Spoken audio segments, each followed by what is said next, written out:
नमस्कार दोस्तों। तो हमने एशियंट इंडियन हिस्ट्री का सिलेबस कल देख लिया था। तो आज हम पढ़ने वाले early cultures of India, early cultures of India के बारे में पढ़ेंगे। ये क्या है? हमारी यूनिट 1। आज हम अपनी यूनिट 1 को पूरी तरह से कवर कर लेंगे, वो भी वन शॉट में और थोड़े ही समय में। ठीक है, शुरुआत करते हैं। तो इसमें क्या पढ़ना है? हमें सोर्सेज ऑफ स्टडी के बारे में पढ़ना है कि आर्कियोलॉजिकल एविडेंस के बारे में पढ़ेंगे, वैदिक लिटरेचर, वेदांग लिटरेचर, रामायण और महाभारत के बारे में भी पढ़ेंगे। चलिए तो शुरुआत करते हैं। What is history? हिस्ट्री क्या? पहले थोड़ा सा हम जान लें कि जो सब्जेक्ट हम पढ़ रहे हैं तो उसके बारे में थोड़ा सा हमको पता होना चाहिए। ठीक है, तो ये हेरोडोटस जो हैं, ये रहे हमारे प्यारे से हेरोडोटस। ये एक ग्रीक हिस्टोरियन हुआ करते थे। इनको हम फादर ऑफ हिस्ट्री कहते हैं। हिस्ट्री के पिता किसको कहा जाता है? ग्रीक हिस्टोरियन हेरोडोटस को कहा जाता है। ये 5th सेंचुरी बीसीई में रहा करते थे, मतलब इस समय में ये रहते थे। और इन्होंने लिखी हिस्टोरीज। क्या लिखी? इन्होंने हिस्टोरीज लिखी जिसमें इन्होंने एकदम सारे इवेंट्स को एकदम डिटेल से दिखाया। कौन से इवेंट्स? ग्रेको पर्सियन वॉर के इवेंट्स को इन्होंने अच्छे से दिखाया। क्या बुक लिखी है? हिस्टोरीज।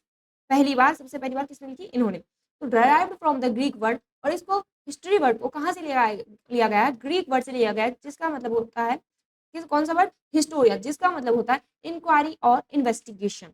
ठीक है। History is the systematic study of past events. History क्या है?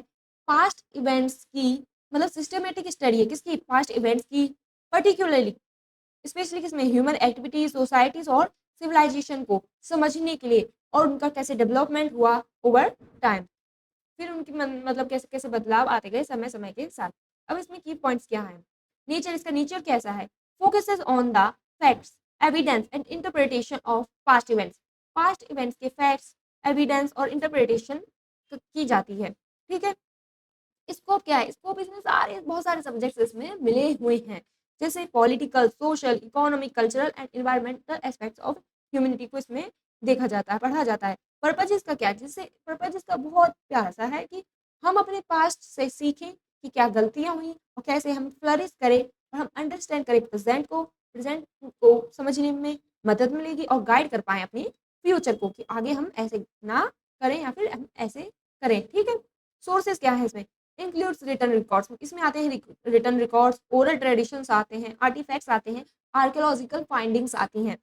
ठीक है, आगे बढ़ते हैं। सोर्सेज ऑफ स्टडी, यही है ना हमारा कंसेप्ट। हाँ, वेरी गुड। तो दिस सेक्शन एक्सप्लोर, मतलब इसमें हम समझने वाले एशियंट इंडियन हिस्ट्री को हम कैसे समझें। तो इसी की चीज़ों को हम पढ़ेंगे कि कैसे कैसे हमें पता चला कि पहले क्या होता था, क्या नहीं होता था। तो पहला है हमारा आर्कियोलॉजिकल एविडेंसेस के बारे में। आर्कियोलॉजिकल एविडेंस से हमें पता चला। आर्कियोलॉजिकल एविडेंस में आता है फिजिकल रिमेन्स, जो पहले के फिजिकल रिमेन्स थे, मतलब फिजिकल मतलब जानते हैं ना, जिनको टच किया जा सके। ये लेफ्ट किए गए हैं एशियन सोसाइटीज के द्वारा, सच एज टूल्स। इसमें क्या क्या आएंगी? टूल्स आएंगे, पोइट्री आएगी, मतलब टूल्स आगे कोई हथियार वगैरह, चक्कू वगैरह, पोइट्री आगे जैसे कोई मटकी वगैरह, बिल्डिंग्स आते हैं, स्कल्पचर्स आते हैं, इंस्क्रिप्शन आते हैं, और रियल साइट से भी हमें पता चलता है। अगर मतलब जैसे कोई चीज़ कोई इंसान बरी किया जा रहा है तो उसके साथ कोई सोना वोना रखा गया है, या कोई कम सोना रखा है, किसी ने ज़्यादा सोना रखा है, तो उससे पता चलता है कि हाँ डिफरेंसेस रखे होंगे या फिर नहीं। अब इम्पोर्टेंस क्या है इसकी? ये रिवील, हाँ तो वही तो बात है कि ये रिवील करती है कि कैसे लोग रहे होंगे उस समय, वो कैसे ट्रेड करते होंगे। जैसे अगर वहाँ शिप वगैरह मिल जाए तो इसका मतलब ये है कि हाँ ये नदी में भी जाया करते थे, है ना। नदी वाला ट्रेड, अगर फिर यहाँ ट्रेड वाले को सामान मिल जाए कि ये यहाँ मिलता था अब यहाँ मिल रहा है, तो इसका मतलब ट्रेड भी हुआ होगा।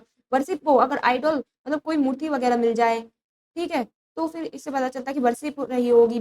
गवर्न देमसेल्फ, कैसे वो अपने आप को गवर्न करने होंगे। जैसे इंडस वैली सिविलाइजेशन वगैरह में वहाँ ये सब सामान मिले तो उससे पता चला था।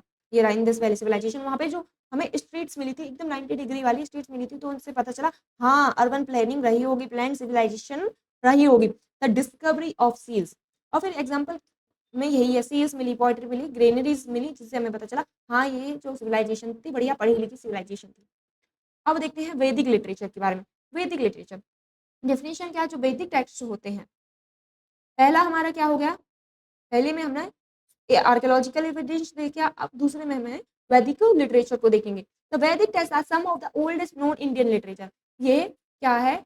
One of the oldest known literature में से एक है, इंडिया के ओल्डेस्ट नोन लिटरेचर में से एक है।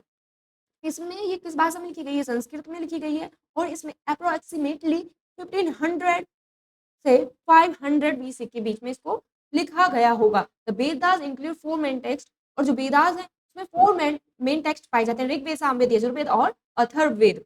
इंपॉर्टेंस इनकी क्या रही होगी, तो ये प्राइमरी सोर्स है अंडरस्टैंड करने के लिए जो अर्ली इंडियन सोसाइटीज रही हैं। तो इसमें क्या होता है, हाइम्स होती हैं, रिचुअल्स होते हैं, प्रेयर्स होती हैं और फिलोसफीज होती हैं जो रिवील करती हैं वहाँ के सोशल, पॉलिटिकल और रिलीजियस लाइफ को।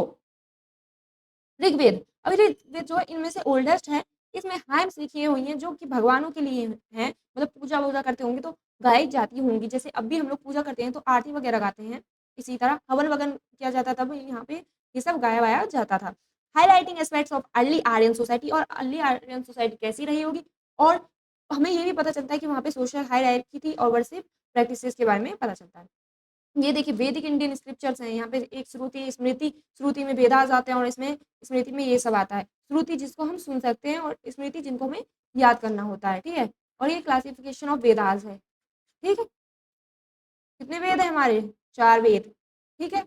अब आता है तीसरा हमारा वेदांग लिटरेचर। वेदांग लिटरेचर से भी हमको बहुत चीजें पता चलती है। वेदांग में क्या है, ये 6 ऑक्सिलरी डिसिप्लिन होते हैं जो सपोर्ट करते हैं अंडरस्टैंडिंग, मतलब वेदास को समझने में। ये क्या 6 ऑक्सिलरी डिसिप्लिन हैं जो हमको मदद करेंगे अंडरस्टैंड करने में और कैसे हम उसको इंटरप्रेट करें वेदास को, इसमें हमारी मदद करते हैं। इसमें आती है शिक्षा, फोनेटिक्स जिसमें हमें प्रोनाउंसिएशन कि हमको उनको शब्दों को कैसे बोलना है एंड इंटोनेशन को देखते हैं। फिर एक होता है कल्पा जिसमें रिचुअल्स के बारे में हम जानते हैं।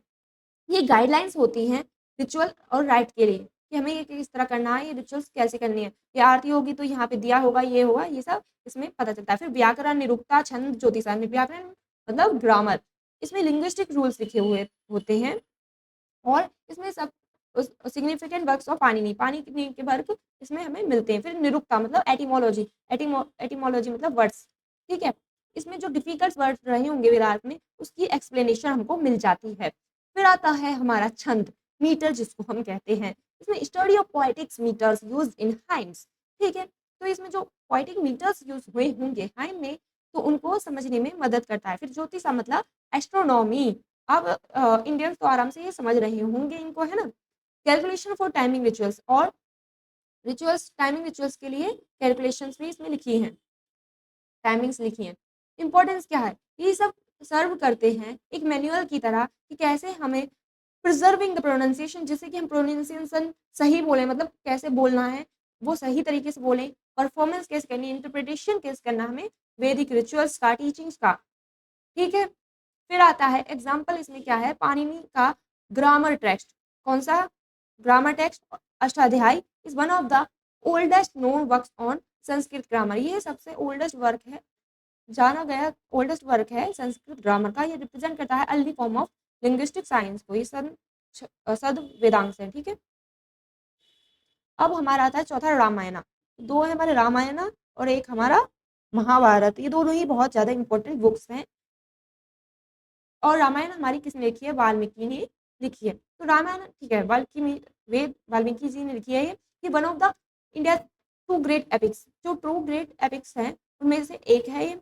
हिज एक्साइल, इसमें हम जो हमारे प्रिंस रामराज राम है उनके एक्साइल, उनके संन्यास में जाना और रावण डीमन किंग रावण द्वारा सीता का अपहरण और राम का बैटल अपने मतलब सीता जी को बचाने के लिए। फिर इसकी इंपॉर्टेंस क्या है ये देखेंगे। Ramayana is not just a story, ये सिर्फ एक कहानी नहीं है, ये कल्चरल डॉक्यूमेंट है जो हमको प्रोवाइड करती है कि जो एशियन कंसेप्ट रहे होंगे, जैसे कि धर्म मतलब ड्यूटी, लोगों की सबकी ड्यूटी होती है, हर एक पोस्ट पे हमारी ड्यूटी होती है। जैसे हमें सोशोलॉजी में फर्स्ट सेमेस्टर में पढ़ा था कि हर किसी की ड्यूटी होती है, कि मदर की अलग ड्यूटी होती है, फादर की अलग ड्यूटी होती है, मतलब हर इंसान की अलग अलग तरह की ड्यूटी होती है।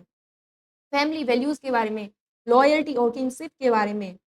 It highlights the ideal of मर्यादा पुरुषोत्तम, और ये आइडियल ऑफ मर्यादा पुरुषोत्तम द आइडियल मैन के कंसेप्ट को भी हाईलाइट करती है। कैसे, राम का करेक्टर दिखा के। एग्जांपल क्या है इसका, the epic depiction of relationship such as Ram का डिवोशन अपने पिता के लिए और उनकी ड्यूटी अपनी वाइफ, अपनी धर्मपत्नी के लिए। ये reflects the importance placed on family, और ये इंपॉर्टेंस दिखाती है कि फैमिली के लिए लॉयल्टी और सोसाइटल रोल्स लोगों के क्या होते हैं और उनको क्या करना चाहिए।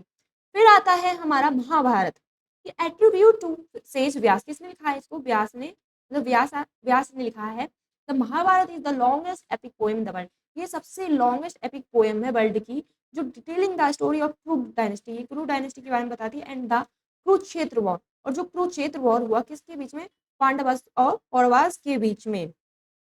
Beyond being historical and heroic tale, तो महाभारत encompasses deep philosophical, मतलब ये सिर्फ हिस्टोरिकल और हीरोइक टेल नहीं है, जबकि ये एक डीप फिलोसफिकल, इथिकल और मॉरल टीचिंग्स देती है, पर्टिकुलरली थ्रू भगवत गीता के द्वारा। इस ये क्या है, एक स्पिरिचुअल डिस्कोर्स है लॉर्ड कृष्णा और वॉरियर अर्जुन के बीच का। फिर आता है हमारा महाभारत, तो the Bhagavad Gita.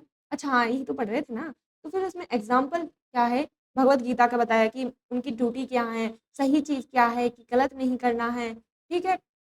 Indian society में ये सब देखा गया। और देखिए आपको इसमें और भी चीज़ें मिलती हैं, जैसे कि तभी भी ये कंसेप्ट दिखाया गया कि जो जब इनको गेम में हार जाते हैं, तो फिर ये कहती हैं कि क्या मैं एक इंसान ही, क्या मैं एक वस्तु हूँ जिसको आप लोगों ने दाव पर लगा दिया। इसमें ह्यूमन राइट्स के बारे में आवाज़ उठाई जाती है, ठीक है। Each of this sources contributes uniquely understanding early Indian civilization, social norms, religious practices, intellectual tradition and values, ठीक है। पहले की इंडियन सोसाइटी के बारे में हमें पता चलता है, वहाँ की वैल्यूज क्या रही होंगी, नॉर्म्स क्या थी, कि क्या क्या कर सकते हैं, क्या नहीं कर सकते, स्लेव्स वगैरह, ये सब चीज़ों के बारे में, वहाँ का ट्रेडिशन क्या रहा होगा, इन सब के बारे में पता चलता है, ठीक है। तो इसी के साथ हमने यूनिट 1 को पूरी तरह से कवर कर लिया है। ये हमारी यूनिट 2 है, इन द सरस्वती सिविलाइजेशन, ठीक है।